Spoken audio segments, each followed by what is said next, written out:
నిరుద్యోగుల సభ ఒకటి పెట్టబోతున్నారట. నిరుద్యోగుల ఆవేదన సభ 20వ తారీఖు, అంటే ఎప్పుడు? రేపు. 20వ తారీఖు రేపు నిరుద్యోగుల ఆవేదన సభ పేరుతో ధర్నా చౌక్, ఇందిరా పార్క్, అశోక్ నగర్, హైదరాబాద్.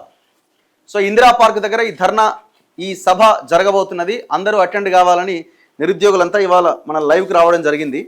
తెలంగాణ నిరుద్యోగ జేఏసీ ఆధ్వర్యంలో నిర్వాహకులు అస్మా అండ్ వెంకటేష్, ఉద్యోగం మా హక్కు, సాధించుకోవడమే మా లక్ష్యం, DSC, Gurukula, model school, JL, DL, SI and PC, police constable, ఇది groups, group 1, group 2, group 3 and GPO, power sector అన్ని రకాల నోటిఫికేషన్లు విడుదల చేయాలని డిమాండ్ చేస్తూ వీళ్ళు నిరుద్యోగ సభకి శ్రీకారం చుట్టినారు. ఖచ్చితంగా దీన్ని విజయవంతం చేయాల్సిన బాధ్యత తెలంగాణ ప్రజలది, తెలంగాణ నిరుద్యోగులది. సో అందరూ తరలి రావాలి అని వీళ్ళు పిలుపునిస్తున్నారు. పట్టుకోండి. సో రేపే ఈ సమావేశం ఉంది. వాళ్ళతో మనం ఒక 2 నిమిషాలు మాట్లాడించే ప్రయత్నం కూడా చేద్దాం. మీరే చేస్తున్నారా? మైక్ ఇచ్చినావా?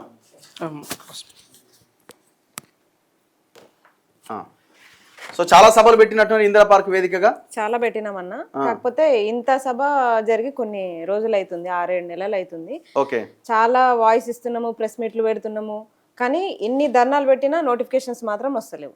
పైగా ఏజ్ రిలాక్సేషన్ గొడవ, అది నిన్న జీవో వాళ్ళు ఎక్స్టెండ్ చేస్తున్నామని ఇచ్చిర్రు, కానీ 1 ఇయరే.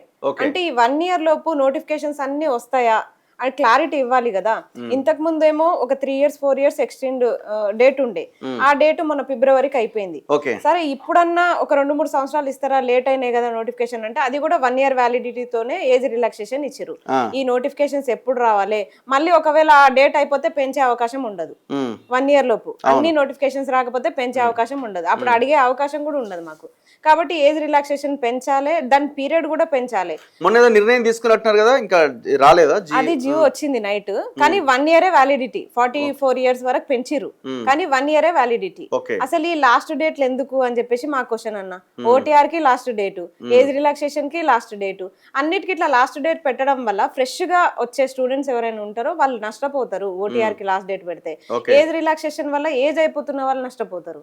ఇట్లా జరుగుతుంది. కాబట్టి ఇవన్నీ ఫస్ట్ నోటిఫికేషన్స్ కోసం కొట్లాడాలి మేము, కానీ ఏజ్ పెంచండి, ఓటీఆర్ డేట్ పెంచండి అని కొట్లాడాల్సిన దుస్థితి కూడా వచ్చింది మాకు. ఓకే, ఇప్పుడు ఈ ఉద్యోగాలు ఎన్ని వేసినారు? ఇంత క్లారిటీ ఏముంది? ఇప్పుడు 70,000 అని ఒకటి లైన్ చెప్తున్నారు, అది అయిపోయింది. నేను 40,000 ఉద్యోగాలు వేయబోతున్నామని ఆల్మోస్ట్ 6 months అయిందా? 1 year అయింది. ముఖ్యమంత్రి స్టేట్మెంట్ ఇచ్చి. సో 40,000 ఉద్యోగాల లెక్క కూడా ఇంతవరకు క్లారిటీ లేదు.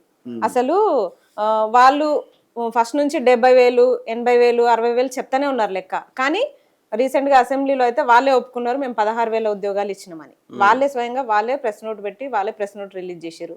అక్కడ మనం ఎవరం కూడా జోక్యం చేసుకోలేదు. స్వయంగా వాళ్ళే చెప్పిన తర్వాత ఇంకా మాకు రావాల్సిన బాకీ ఉద్యోగాలు ఎంత? 2 లక్షల ఉద్యోగాల్లో మాకు రావాల్సింది ఇంకా 1,80,000 ఉద్యోగాలు ఉన్నాయి కదా, మరి అవి ఎక్కడ ఉన్నాయి? బిస్వాల్ కమిటీ ఎక్కడ పోయింది? ఈ శాంతకుమారి కమిటీ ఎక్కడ పోయింది? మీరేసిన కమిటీలే స్వయంగా మీరే చెప్పారు కదా. ఇన్ని కమిటీలు వేసిన తర్వాత కూడా మీకు కరెక్ట్ నివేదిక ఉన్న తర్వాతనే మేనిఫెస్టోలో 2 లక్షల ఉద్యోగాలను ప్రకటించారు. 12 సంవత్సరాల తెలంగాణలో ఎక్కడున్నాయి ఉద్యోగాలు అని చెప్పేసి మేము క్వశ్చన్ చేస్తున్నాం. ఇప్పటికీ ఒక్క నోటిఫికేషన్ కూడా కాంగ్రెస్ గవర్నమెంట్ స్వయంగా ఒక్క నోటిఫికేషన్ కూడా ఇప్పటిదాకా రిలీజ్ చేయలేదు. రిలీజ్ చేయాలని చెప్పేసి మాకు గొడవ. ఇప్పుడు పర్మిషన్ లెటర్ పెట్టినాము, ఎందుకంటే వేరే వాళ్ళతో పెట్టిస్తే అది కూడా లొల్లి చేస్తున్నారు కాబట్టి మేమే వెళ్ళి పెట్టినాం. పర్మిషన్ ఇస్తామని చెప్పారు.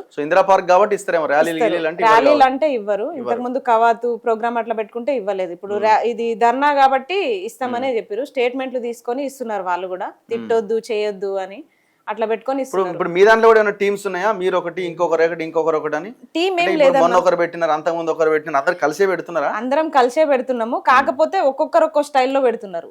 అందరం ఒకటే విధంగా కాకుండా ఒక్కొక్కరికి ఒక్కో ఐడియాలజీ ఉంటది. నేను ఇట్లా పెడతా, మీరు ఇట్లా పెట్టండి అని. ఈ ధర్నా స్పెషాలిటీ ఏంటంటే విద్యాశాఖ మంత్రుల్ని ఆహ్వానిస్తున్నాము. 2014 నుంచి 15 వరకు ఫస్ట్ విద్యాశాఖ మంత్రి జగదీశ్వర్ రెడ్డి గారు, ఆ తర్వాత సబితా ఇంద్రారెడ్డి గారు, కడియం శ్రీహరి గారు, ఇప్పుడు రేవంత్ రెడ్డి గారు. వీళ్ళు 4గురే ప్రధాన ఏజెండా ఎజెండాగా ఈ ధర్నా పెట్టినాం మేము. ఇప్పుడు అధికార పార్టీ వాళ్ళు ఎట్లాగా రారు, కడియం శ్రీహరి రారు, రేవంత్ రెడ్డి రాడు, వాళ్ళు బీఆర్ఎస్ వాళ్ళు అటెండ్ అవుతారు. మన సభ చూసి బీఆర్ఎస్ సభ అనే అవకాశం కూడా ఉంటది. లేదు, బీజేపీ వాళ్ళని కూడా ఇన్వైట్ చేసినాం. ఓకే, బీజేపీ వాళ్ళ చీకోటి ప్రవీణ్ వస్తున్నారు, ఓకే, వాళ్ళని ఇన్వైట్ చేసినాం. వాళ్ళకు కూడా తెలియాలి కదా, వాళ్ళు కూడా తెలంగాణలో వాళ్ళ పాత్ర ఏంది వాళ్ళకు కూడా తెలియాలి. మరి బీజేపీ నిరుద్యోగుల పక్షాన ఏ స్టాండ్ తీసుకుంటుందో మాకు ఈ సభ ద్వారా వాళ్ళు తెలపాలి. ఇప్పుడు 2.5 సంవత్సరాలు అయిపోయింది ఆల్రెడీ, ఇంకో 2.5 సంవత్సరాల్లో నెక్స్ట్ ఇప్పటికే అన్ని గవర్నమెంట్ల వల్ల విసిగిపోయినాం. ఇప్పుడు నెక్స్ట్ ఏ గవర్నమెంట్ ఎన్నుకోవాలి, లేకపోతే కొత్త పార్టీ ఏమన్నా రాబోతుందా, మేము కూడా నిర్ణయం తీసుకోవాలి కదా. ఇప్పుడు ఈ 5 సంవత్సరాల్లో గుర్తురాని నిరుద్యోగులు ఎలక్షన్ టైంలో గుర్తుకొస్తారు.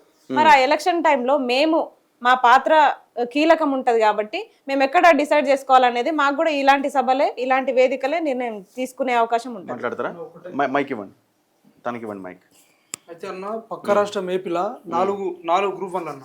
ఓకే, 4 గ్రూప్ 1లు, 3 గ్రూప్ 1లు, 4 గ్రూప్ 2లు. మన దగ్గర వేసిన ఒక్కో గ్రూప్ 1లోనే అక్రమాలు, అవినీతి, అన్యాయం, కోట్ల చుట్టూ తిరుగుతూనే ఉన్నాం.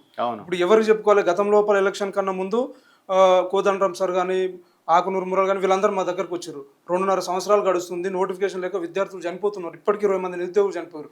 ఒక్క ట్విట్ కూడా చెప్తారు. కనీసం పోయి కోదండరాం సార్కి ఒక వినతి పత్రం ఇస్తామంటే ఆయన కూడా అందుబాటులో లేనటువంటి పరిస్థితి. ఒకవేళ అందుబాటులో ఇంట్లో ఉన్నా బయటికి ఏదో ఒకటి మేము లేను, ఇంట్లో లేను, బయట ఉన్నది అని చెప్పినటువంటి పరిస్థితి. ఇప్పుడు మేము ఎవరు చెప్పుకోవాలి?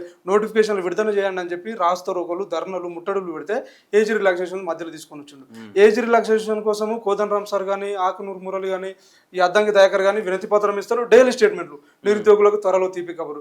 ఈ ఏజ్ వయసు పెంచడానికి తీపి కబురు అన్న. నోటిఫికేషన్లు ఇవ్వాలి, జీవోలు రద్దు చేయండి, నిరుద్యోగులు నష్టపోతారు అంటే ఈ విషయం కాడ నైట్ ఏజ్ రిలాక్సేషన్ 1 year పెంచిర్రు, జీవో 1 తీసుకొచ్చి దానికి కూడా మొత్తం బ్రేకింగ్లు, శాటిలైట్ మీడియా మొత్తం వాళ్ళకే. ఇక నిరుద్యోగులకు ప్రభుత్వం తీపికారు శుభవార్త అని ఏం చేయాలి? అసలు 2.5 సంవత్సరాలు గడుస్తూ ఉంది. ఇంకెన్ని రోజులు మేము రోడ్ల మీద తిరగాలి? గతం లోపల వాస్తవానికి ఎలక్షన్ మూమెంట్లో టీఆర్ఎస్ గవర్నమెంట్ నోటిఫికేషన్ ఇస్తే అది కాదని మేము 2 లక్షల ఉద్యోగాలకు ఆశపడి వీళ్ళందరూ ఏమన్నారంటే మేమున్నాం, తెలంగాణ కోసం కొట్లాడిన వాళ్ళం, ఖచ్చితంగా 2 లక్షలు ఇప్పించే బాధ్యత మాదే అన్నోళ్ళు. ఇప్పుడు మాకు రెస్పాండ్ కానటువంటి పరిస్థితిలో మేము నిరుద్యోగులు ఉన్నాం. ఖచ్చితంగా గవర్నమెంట్ ఎందుకు మరి ఇంత ఇది ఉంది అంటే మనం మూమెంట్స్ ఇంకా గట్టిగా చేయాల్సిన అవసరం ఉందేమో నాకు అనిపిస్తున్నది. ప్రభుత్వానికి లైట్ అయిపోయింది, ఇవన్నీ జరుగుతున్నాయి, ఏదో ఇందిరా పార్క్ దగ్గర ధర్నా ఇవన్నీ అని వాళ్ళు కూడా లైట్ అయినట్టుందేమో నాకు అనిపిస్తున్నది. గవర్నమెంట్కి తగలట్లే అంటే ఇది పొలిటికల్ గా వాళ్ళకి ఇబ్బంది అవుతుంది అనే యాంగిల్లో మనం కొట్లాడతలేమేమో అనిపిస్తున్నది. వాస్తవానికి ఎక్కడ చేయని మూమెంట్లు మనం చేస్తూ ఉన్నాం అన్న. ఇంకోటి ఏంటంటే కేసులు పెడతా ఉన్నాం. మా మీద కూడా మొన్న రీసెంట్ గా కేసు కూడా అయింది చిక్కడపల్లి లైబ్రరీ దగ్గర. ఒక పక్క అసలు ధర్నా కూడా ఇప్పుడు చిక్కడపల్లి లైబ్రరీ దగ్గర వచ్చి చూడాలన్నా మొత్తం ఏదంటే బిచ్చపొలాలకు వచ్చి పోలీసు వాళ్ళు కూర్చున్నారు, ఇంటెలిజెన్స్ పోలీసు వాళ్ళు. అంత చిన్న 5-6 మంది బయటకు పోతే కూడా మీరు ఎక్కడ పోతున్నారు అని చెప్పి మా ఇంట ఇంటెలిజెన్స్ ఉంటే ఇంకెట్లా ధర్నాలు చేస్తాం. ఆడికి కూడా ఇప్పటికి కూడా మేము ఎక్కడ చేయనటువంటి ధర్నాలు, ముట్టడిలు, వినతి పత్రాలు అన్ని చేసినాం. ఇక నిరుద్యోగులకు కడుపు కాలింది, సహనం నశించిపోతుంది, జీవితాలు ఆగమైపోతున్నాయి. కాబట్టి నిరుద్యోగులు అందరూ కూడా బయటికి రావడానికి సిద్ధంగా ఉన్నారు. రేపు జరిగేటటువంటి నిరుద్యోగ ఆవేదన సభకు తెలంగాణలో గ్రామాల్లో ఉన్నటువంటి నిరుద్యోగులు అందరూ కూడా కథలు రావాలి. లేకపోతే అంటే ఈ ప్రభుత్వం మీద దున్నపోతు మీద వాన పడ్డట్లు ఎలక్షన్ మూమెంట్లో ఒక ఎలక్షన్ ఏజెండాగా నిరుద్యోగులు వాడుకుందామని చెప్పి ప్రభుత్వం ఉంది. ఇన్నిసార్లు 70 సార్లు ఢిల్లీకి పోయినటువంటి రేవంత్ రెడ్డి గారు కనీసం పదవి ప్రమాణ స్వీకారం చేసినప్పుడు నిరుద్యోగుల వల్ల వచ్చినాం, మేము నిరుద్యోగుల వల్లనే అధికారం వచ్చినాం కాంగ్రెస్ పార్టీ అన్నోళ్ళు. మరి 3 సంవత్సరాలకు వస్తుంది, ఇంతమంది నిరుద్యోగులు చనిపోతుర్రు, ఏం చెప్పాలి? ఆయననే మీడియా ముందు వచ్చి నేను స్టాటిస్టిక్ ప్లేజర్ అన్నప్పుడు ఇక మేము ఎవరికి చెప్పుకోవాలన్న సమస్యలు. కాబట్టి నిరుద్యోగులు అందరూ కూడా ఖచ్చితంగా మీరు అందరు తరలి వస్తేనే నోటిఫికేషన్లు వస్తాయి. ఇక ప్రభుత్వాన్ని అడిగి ఇక వాళ్ళు ఎలక్షన్ మూమెంట్లోనే ఇచ్చే అవకాశాలు ఉన్నాయి. కాబట్టి దయచేసి మీరు అందరు రావాలని చెప్పి కోరుకుంటున్నాను. మరి మాట్లాడతారు ఇంకెవరైనా?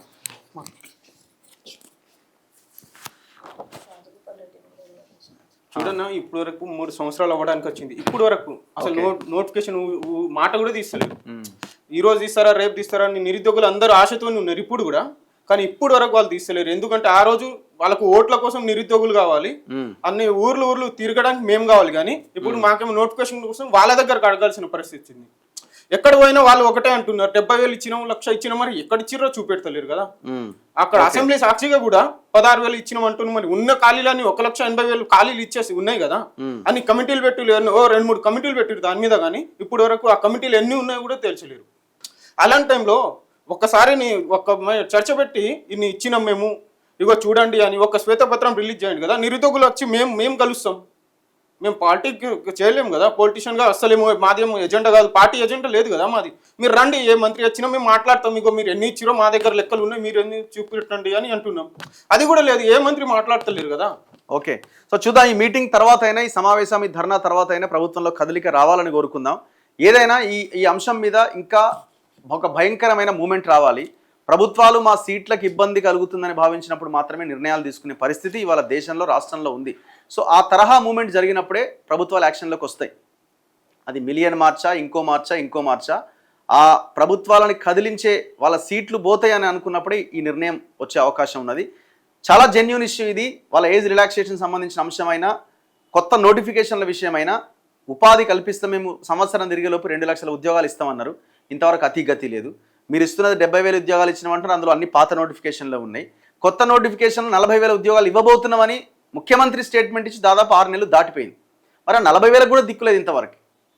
సో రేపటి ఈ సమావేశాన్ని నిరుద్యోగులంతా, ప్రజలంతా విజయవంతం చేసే ప్రయత్నం చేయండి. థ్యాంక్ యూ అండి.